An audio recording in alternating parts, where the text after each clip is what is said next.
Hello everyone. விவசாயத்தில் இருந்து நாள்தோறும் வரும் இலைகள், தழைகள், பிளாஸ்டிக் குப்பைகள் இதெல்லாம் வெறும் குப்பையா? இல்லை, இவை நமக்கு எல்லாம் பணம் தரும் வளம்தானா என்று பார்க்கலாம். முதலாவதாக விவசாயத்தில் பார்த்திங்கன்னா ஃபார்ம் வேஸ்ட், அதாவது விவசாய கழிவுகள்னு சொல்லிட்டு நம்ம ஒவ்வொரு அறுவடைக்கு பின்னும் அதாவது கிடைக்கும். அந்த வேஸ்ட் எல்லாமே பார்த்திங்கன்னா திருப்பி நம்ம யூஸ் பண்ணுறதுனால என்ன ஆகுது அப்படின்னா, அது நமக்கு ஒரு மெனியூராக நம்ம யூஸ் பண்ணலாம், அதாவது உரமாக யூஸ் பண்ணிக்கலாம். இதனால் என்ன ஆகுது அப்படின்னா, நம்ம கடைகளில் வாங்கக்கூடிய கெமிக்கல் உரங்கள் செலவினங்கள் கம்மியாகுது. ஓகேங்களா?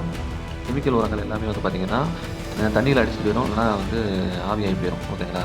ஸோ அந்த கெமிக்கல் நீங்கள் எவ்வளோ தான் போட்டாலுமே பார்த்திங்கன்னா கொஞ்சம் நாள் கழிச்சு போயிடும். அதனால தான் பார்த்திங்கன்னா கெமிக்கல் யூசேஜ் நம்ம யூஸ் பண்ணிகிட்டே இருக்கோம். அதனுடைய ரிசல்ட் பார்த்திங்கன்னா அந்த ஒரு போகத்துக்கு மட்டும் தான் இருக்குமே தவிர அடுத்த போகத்துக்கு இருக்காது.